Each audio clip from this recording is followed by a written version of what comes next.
আপনাদের কাছে বলছি যে আপনারা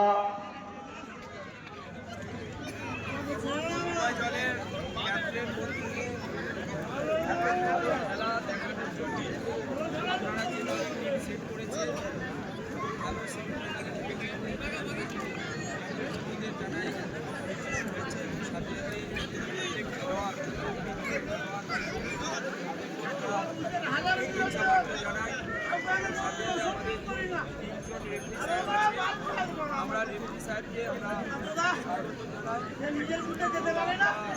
সেই জায়গা থেকে আমরা বলতে চাইছি যে আজকে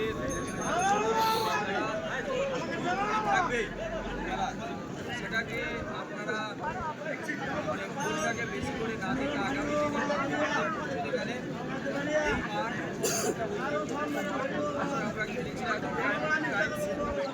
এবছর হয়তো কিছুটা আমাদের টিম আসা যাওয়া নিয়ে লেবল নিয়ে মানে সমস্যা দেখা দিয়েছিল। তারপরে প্রত্যেক কিন্তু আন্তরিকতাভাবে সবাই সহযোগিতা করে একদম তো আমরা আমাদের আয়োজন কমিটির পক্ষ থেকে ক্যাপ্টেন স্যার এবং খেলোয়াড়দের আমরা আগামী বছরেও আপনারা এই মাঠে সুন্দরভাবে খেলা আপনারা প্রত্যেকে যেভাবে আগামী দিনে আশা করি আপনারা আসবেন এবং আজকে আমরা উভয় দলের খেলোয়াড়ের কাছে আমরা আন্তরিক চাই যে এত মানুষ আজকে উপস্থিত হয়ে আপনাদের ভালো খারাপ দেওয়ার জন্য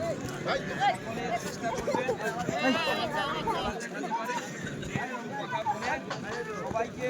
আরও একবার আয়োজক কমিটির পক্ষ থেকে একযোগে ধন্যবাদ জানিয়ে আমার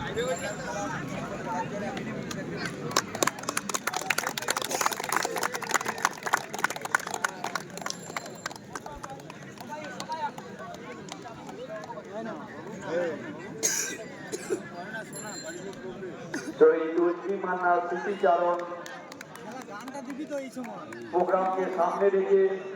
মহিলা আঞ্চলিক তৃণমূল কংগ্রেসের পক্ষ থেকে যে 16 দলের নক আউট ফুটবল টুর্নামেন্টের আরম্ভ করা হয়েছিল, এখনই তার চূড়ান্ত পর্যায়ের খেলা অর্থাৎ ফাইনাল